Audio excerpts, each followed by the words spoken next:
what we see in humans. We see it in animals, and we see it in mammals. Again, he appeared just like how you would expect Diddy to appear for a hearing. After the psychologist felt that he was no longer a threat to him. Man, you know, a leopard don't change his spots. And Diddy been doing this for a real long time, bro. He been doing this for a long time. And now another artist. This artist didn't wait 10 years.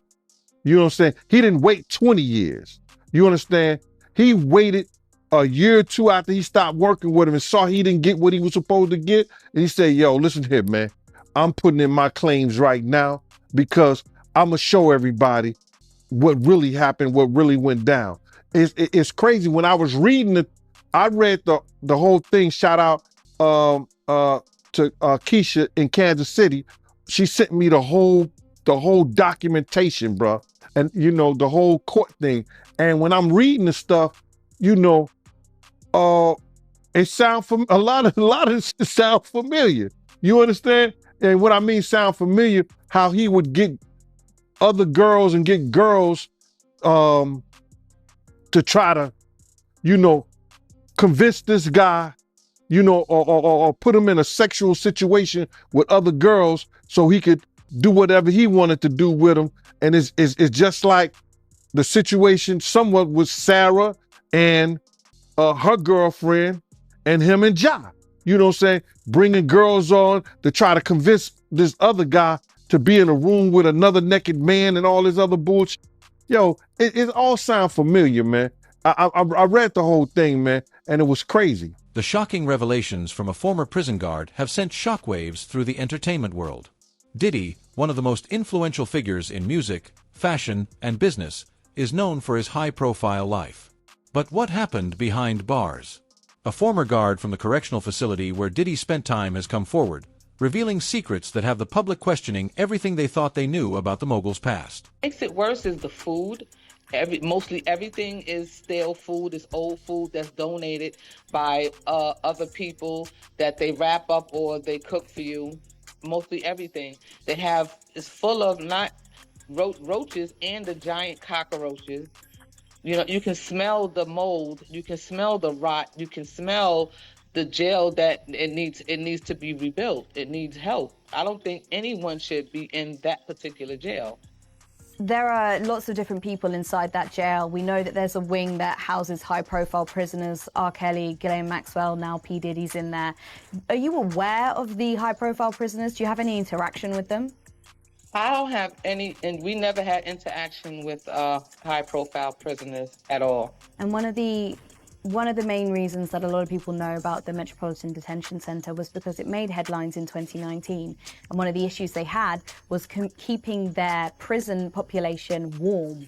And it gets extremely cold in Brooklyn. Well, in 2019, something went wrong. They had a power outage. They didn't have any water. They didn't have any lights. They didn't have any heat. And the mayor tried to the city council tried to bring over blankets, and the warden wouldn't accept it. They were banging. My brother called me from a cell phone that was not supposed to be there. And he cried. He said, listen, I think I'm going to die in here. So I panicked. I said, what the hell you mean? You having problems with a prisoner? Do I have to, call a lawyer or what can I do? He said, no, I'm going to freeze to death. I said, freeze? He said, yeah, we don't have no water. So I called the news station and made a whole big show. And I went down there and I, had to do something about it, not just for my brother, but for anybody. He was telling me that he thought his roommate was going to die because his feet was turning purple. They didn't give my brother his medication. No gas, no lights, no water, no. Conditions inside of the Metropolitan Detention Center in Brooklyn during a 7-day power outage that caused protest and outrage by elected officials because of the cold temperatures and lack of heat were much worse than initially reported, according to new reporting by the New York Times. The accounts, according to the Times, are based on inmates, their defense lawyers, jail staff, union officials, and lawmakers. The report indicates inmates complained of cold, brackish water that ran from the taps. A client known to swallow razor blades said he had not gotten his psychiatric dose. In another cell, a man lay on bloody sheets. That man had an infection on his leg, according to the Times, that got worse during the blackout. Allegedly, he had been denied antibiotics and Tylenol by jail staff. He was told to wash the wound with soap and water. The warden at the jail, which houses some 1,600 inmates, Mr. Herman Quay, has also been heavily criticized as dismissive and having a lack of urgency by lawmakers, activists, and even his own staff. According to the Times, union officials say Mr. Quay failed to set up an emergency command center or give staff instructions other than to keep inmates locked up. At one point, conditions were so bad that one inmate told his family a correction officer opened his cell door, allowing him into the warmer common area. "I don't know what's going on here," the guard told him, "but this is inhumane." So what does a day in the life of Diddy look like now? And maybe food items that would be brought to him. And then obviously he'd be under 24-hour supervision, observation, so to speak. He'll would have had several visits from a psychologist or a clinician coming to check on him at least once every several hours, and having those conversations with him to see how he's feeling, what kind of mood he's in, and then he would have been taken off suicide watch after the psychologist felt that he was no longer. In a candid interview, the former guard detailed the years he spent in the same facility as Diddy. According to him, Diddy's time behind bars was far from the glamorous life the public imagined. While most would think of him as a powerful mogul, the reality of his prison experience was full of hardship and survival. The guard claims that Diddy was forced to navigate a world of raw violence and intimidation, far from the comfort he was accustomed to in the outside world. This is a man going from private chefs and food from across the world to a set menu just like any other detainee or inmate. What can you tell us about the food and the commissary in a place like the Federal Detention Center in Brooklyn? It's a difference. That much I can tell you. You're going to have a lot of starchy foods, cereals. If you get any vegetables at all, they're old, so to speak. They are not fresh. Same fruits and vegetables. Good. A lot of processed food, some rice and beans and muffins and things that generally most people don't like to eat. It's not terribly healthy. And again, the government would say that is a consequence of this process. So certainly it is an adjustment. Most people will lose weight. And it's hard because he can't even really exercise in this environment. There's no outdoor, like I've said before, it's not one of these camps where you can walk around a track. Even in a high security penitentiary like Atlanta, there's going to be a track and outdoors. When you're in a detention center, locked down 23 hours a day, not eating healthy foods or getting your medications, it could test even the strongest person. And again, that's what I would say to him. Your family is watching. There are people, so many are critical of him, I understand, but there are also those that love and support him who are watching. So as crazy as it sounds to some, and I've been called crazy, it's an opportunity to demonstrate leadership, to express to his family. Others have gone through misery and struggle. They have emerged strong, with dignity, with a plan. And as I said earlier, once he embraces a better message, that it's not about him and how miserable his living situation is, but rather the people he might have hurt, that's when he can get on the right side and get towards eventually. I see you said I mentioned Justin Bieber. You ain't said I mentioned Kevin Hart. Okay. Well, what's going on with Kevin Hart? I don't know, man. Oh, okay. The internet is going wild on him, saying that he was a curator and a narrator of one of the Diddy parties and got caught on tape. You hear that? Wow. I didn't hear that one. No. That must be one of your favorite. That must be one of your favorite comedians then. Cause you ain't hear that? That was cool. Huh? I didn't hear it. Get out of here. It was cool, but I didn't hear that one.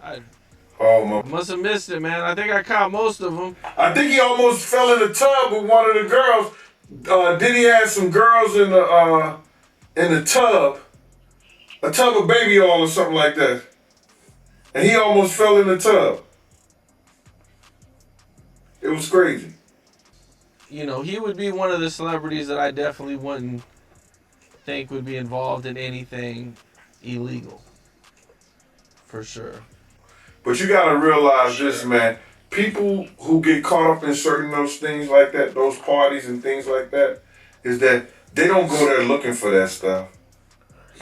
You gotta understand, they get caught up in the moment with the alcohol, the drugs, and then certain bottles that are laced with certain things that take you away from your normal self. The former guard also spoke about Diddy's relationship with other inmates, some of whom were notorious figures with long histories of violence. According to the guard, Diddy quickly gained respect due to his sharp intellect and charisma, not through physical strength. His ability to negotiate and speak to people in a way that commanded attention helped him survive in a brutal environment. But there were darker moments that revealed the true costs of life behind bars. And you end up probably doing something that you probably never do again in your life. You never get caught up in those things ever before. There are a lot of celebrities that go to these parties like this. And they not only Diddy parties. I went to a party before and You Can't Handle the Truth and King Kong Ain't Got Nothing on Me was at one of those parties. I was bodyguarding one of the girls. So what I'm saying is that it's rampant, and this was years ago. This was over 20 years ago. It's rampant in the music industry. It's rampant in Hollywood, film, pictures, and anything. Well, Gene Deal, man, I really appreciate you taking the time. Hey Cam, can I plug my books, man, on your show? For sure. All right, Absolutely. I got these two books out. The first one is My World of Bodyguard and a Hip Hop Star. The beginning of my life up until the time in which the Notorious Biggs died. It got stories in here about rap beefs. It got stories in here about any and everything coming through from St. Louis to New York City. It's got different entrepreneurs here in New York City and everything. Then the second one is Life After Death When Bodyguard and a Hip Hop Star. It has the night that Big died, everything that you want to know. Stories about Pun, Big L, Fat Joe, every and anything. You know what I'm saying? It also have the Crews, the Same Gang in it, and Slick and the Family. You can also, I'm the first person that ever did this. I put a QR code in here, right? Where you can go directly to some pictures that's not in the book, because they were gonna charge me extra to put the pictures in the book. So I did it the slick way. You outsmarted them and just put a QR code. Yes, sir. Cam, thank you. I appreciate you, bro. One of the most shocking revelations from the former prison guard involved Diddy's personal strategy for survival. While many would turn to violence or aggression to protect themselves, Diddy reportedly used his business acumen to gain favor. He would barter, offering information or favors in exchange for protection. It wasn't the life he was used to, but in the world of prison, it was a necessary tactic to stay safe. Clip 5. As the guard continued to unfold the truth, the public learned more about Diddy's day-to-day life behind bars. The former inmate recalled how Diddy remained largely isolated during the first few months, keeping to himself and avoiding trouble. But as time passed, his presence began to grow. The man known for his business empire started to build relationships with both guards and inmates, slowly becoming a figure of influence within the prison system. The big-name friends came out to defend him. Because either two things that I believe. Either they know some of the stuff is true, either they took part in some of the stuff that happened, or they scared that it may mess up their brand. See, nobody wants to be in contact with anybody that allegedly was sex trafficking. You see what the WWF did to Vince McMahon. Vince McMahon was one of those people that was called for sex trafficking. We don't hear a lot about it because he gave up the company, he did what he was supposed to do, and he became Ghost. But now you see they trying to do the same thing to Puffy. They trying to make him or hip hop the face of sex trafficking like they was going to do the WWF at one time. Because that was a big story. So a lot of his people that know him, a lot of the people that been in those parties and seen probably some unscrupulous shit that went down and was like, ooh, I was there. I hope they don't got me on tape. They feeling a certain way. So they're not going to speak on nothing until they've been approached with something. You got to realize when Homeland Security get their evidence together, they're going to send agents out. You understand? They might send an agent out to me. Yo, what do you know? What have you heard? What have you seen? What's been going on? You know what I'm saying? You know, did this happen when you was around him? Did this happen back in the day? That's what they're going to want to know. You know what I'm saying? So they're going to send investigators out. They're going to send people out for anybody that they can get some information from to help their case. So those celebrities ain't going to say nothing. You know, you got your man Stevie J speaking on it right now. He'll be one of the first dudes that they'll probably pull to the side and say, yo, well, you say that your man, I heard you on TMZ said that he never did this and he never did that. But ain't this you? If those pictures or those films or anything like that exists, you know what I'm saying? That's what they pay those agents to do. So, of course, I don't believe that none of the people who are his celebrity friends is going to speak or say nothing until they're either contacted or they know what they really got. So you feel like they might be worried that they might be on tape at one of Diddy parties doing something they wasn't supposed to be doing? I think that the celebrities that may be worried is because what Lil Rob said. Lil Rob said in his affidavit that Diddy had every room taped and bugged. Diddy had, yo, bro, can you imagine he had every room taped and bugged and they found little bugs or little tape recorders? I mean, little those micro projectors or whatever like that, or video cameras. They found them in the house, bro. So by them having those things in the house, and people know there's drugs, there's alcohol, there's loose women, there's loose men, woman on woman, man on man, all kind of crazy shit. Bruh,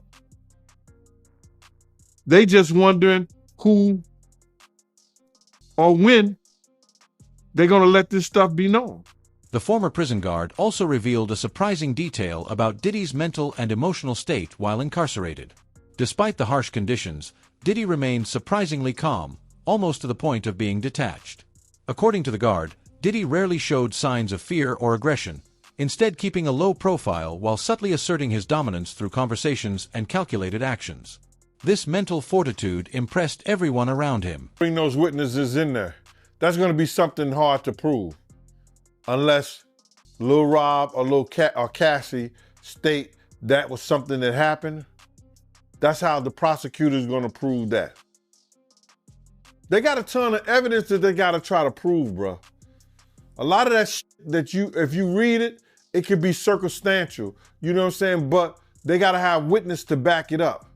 You just can't say that that happened based on somebody lawsuit and what the words that they're saying. They have to have witnesses in there. And I think Puff lawyers is going to be smart enough to attack that. Right. And they claiming that Diddy, he was blackmailing his victims. because he had videos from old freak offs and he was using those videos to get his victims to do another freak off. So if he was blackmailing people, especially people that work for him, see, this is what it's gonna get him at. See, people think that, those people work for him, or those people, if they was artists and they work for him, or they were engineers, or they anybody that worked for them and stuff like that, your boss cannot blackmail you to do nothing. If you do a sexual act or you doing anything, your boss, if he have you doing those things like that, then he could be liable for suit. Because you're not doing it willingly. Because that individual is your boss. So psychologically, you know what I'm saying? I don't care what nobody say, that when somebody has something over you, could determine your job, your career, your livelihood. That's somewhat of a blackmail if they holding stuff that they've done, that you've done in the past, over your head to make you continually doing that stuff. Now, that's where he loses at. Because some of those people work for him, or he was a part of doing something. They was part of doing something for their. Not all interactions were positive, however. The former guard recalled one particular incident where Diddy found himself in a dangerous altercation with another inmate. The fight quickly escalated, but instead of using violence, Diddy defused the situation with a strategic conversation. His ability to think on his feet and prevent bloodshed left a lasting impression on both the guards and other inmates. This incident highlighted Diddy's capacity to control situations without relying on physical force. I don't know if it was what they call it when you take two pictures and they put it together and stuff like that. What they call it when they put the pictures together and it don't belong together, but they put it together. Whatever, side by side. Yeah, whatever they call that. Cuban Gooding Jr. was so close to that man. I would thought that was his lady. That's how close he was to him. And then his hands all on his leg and everything. It was crazy, bro. I don't even believe that. So when you see Cuban Gooding fighting a case here in New York, when he said the girl was saying that he was groping her and everything like that, I'm glad they didn't show that picture at his trial. Because he would have been guilty. That's how close he was to that kid, man. So you seeing on pictures, do you believe his claims? Yeah, I believe his claims. Somebody put something in Cuban Gooding Jr. ear that this was fresh meat, or see can you break him, or see can you do something? Because don't no other man be that close to no another man, for that reason. Come on, bro. That's crazy. Hey, do you know him? Have you ever met him before? No, I don't think I met him before. Cuban, I can't recall me, no. Okay, and he also alleges that, Diddy is the one that told him personally that he slept with Usher and Stevie J. Well, I mentioned that earlier, that he said about Stevie J. The Usher part, that's a touchy situation, man. You know what I'm saying? Because I had a certain feeling, and I felt a certain way when Usher got on Shay Shay, and I don't mean to mention other people's platforms, but he got on Shay Shay and he mentioned how great and how good Puff taught him and everything. You know what I'm saying? About the business, right? I know, and people know, that was around that in that time that Puff and Usher did have a situation. And that situation led Usher to the hospital. Now I let Usher explain that to y'all. I let Usher tell that story. But how dare you say a man that groomed you, you gonna give him a pass? Bruh, you know I know. Let me reframe you on something. Remember Usher? We was at the Swiss Hotel. Puff had Kim in the room, had one of Keith Sweat's baby mothers in the big room outside the master bedroom. He came outside in his robe. She gave him a fellatio right there. His back was turned to me. She gave him a fellatio. You knocked on the door. I came and opened the door for you.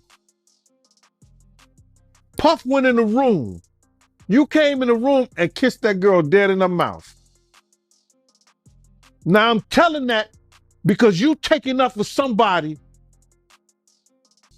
that you know and a lot of more people know didn't do you right when you was at Diddy camp.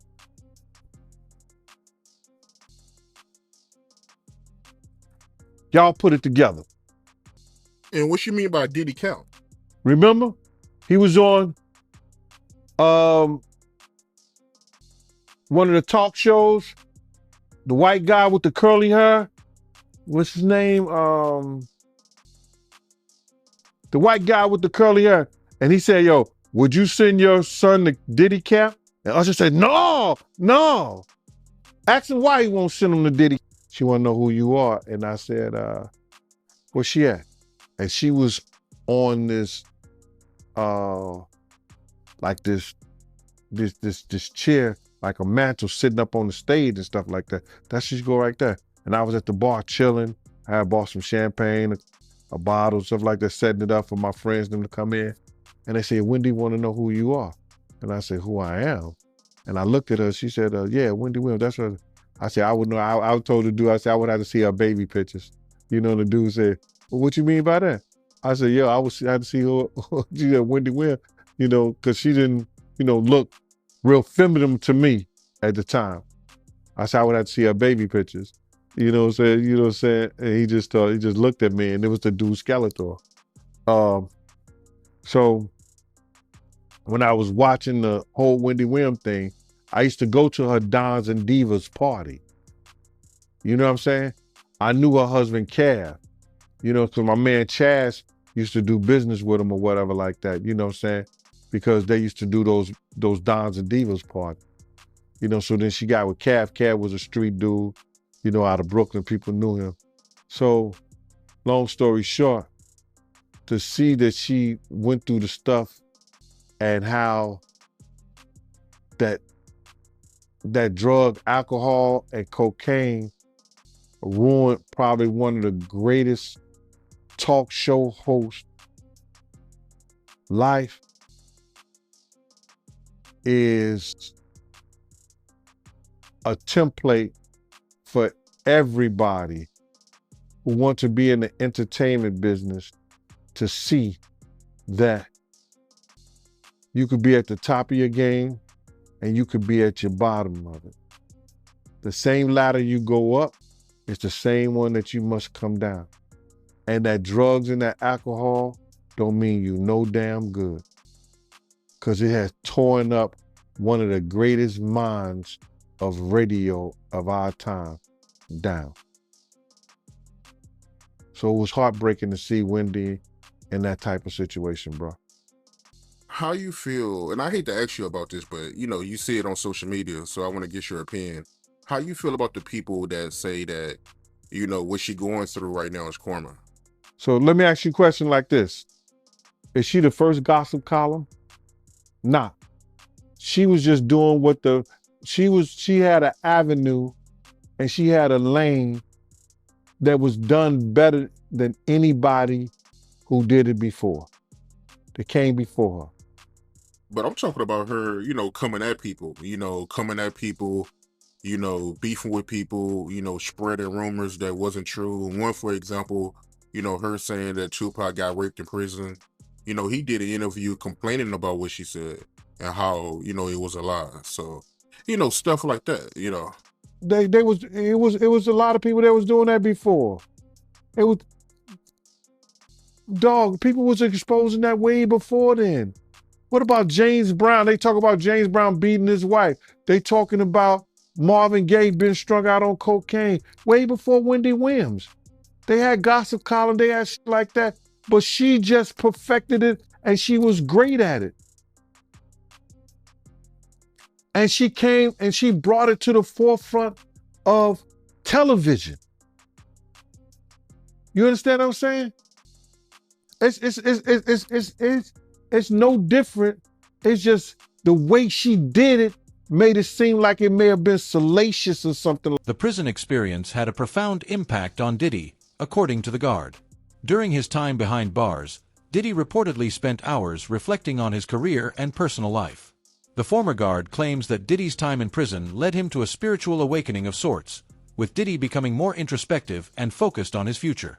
It was a transformative period, one that shaped the way he viewed both his empire and the people around him. I think it's nothing different from a lot of these people who come on here who claim like they journalists. She went to school.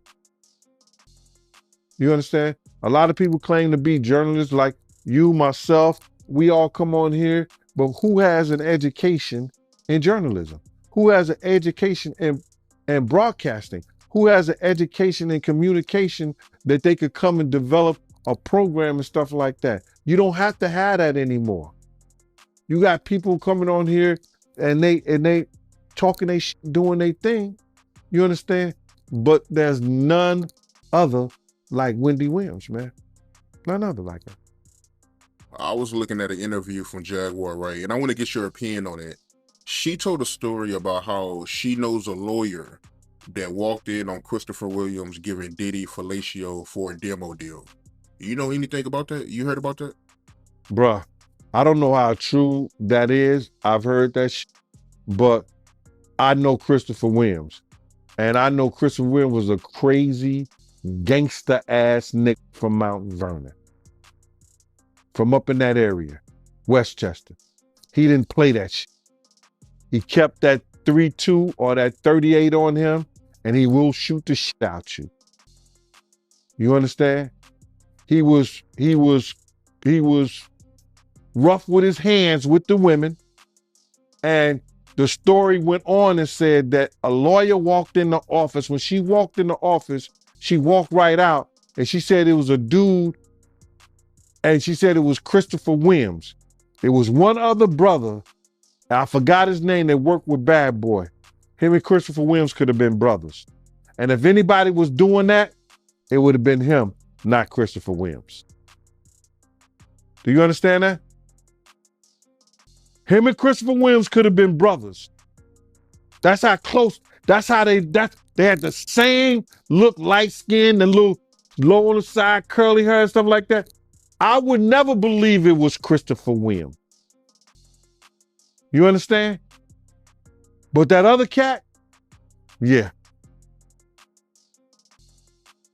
You got to realize, when you walk into something, it's very few people, if they walk into something like that, they're going to stare there and look and just be all into the shit, right? There's very few people going to do that. When you walk in something that's very inappropriate, you're going to back up out, especially women. You understand what I'm saying? So now, if she's seen a glance, she only going to see a glance. Now, if somebody who looks like Christopher Williams, maybe. But then you got to look at it like this. Was she in the office all the time? I don't remember us having a lawyer in the office like that. Or she was just coming by that particular time, I don't know. I don't know the situation. I want to stay off that, but I know from knowing Christopher Williams, having an altercation with him before, and knowing people that know him, he's some old crazy gangster shit. And why would he, Puff? Nah, bro. Puff wasn't that damn big back then. Keefe D, what you think about that situation, yo? What's going on with that? Well, I spoke to Keefe D's son, and Keefe D's son said that he was all right, he was fine. He never got beat up in jail. All that was bullshit. He in jail with family or friends, and he's doing good. They just trying to get this money up so he can come home. I don't think you're gonna get the money, bro. Who gonna pick the money up for that, yo? I don't know, man. I don't know. Do you still feel the same? You think he's still gonna win it? I know he gonna win it. I know he gonna win it. You got to realize he got a trial by judge. The judge has to file. The judge has to follow the letter of the law. There's only circumstantial evidence and hearsay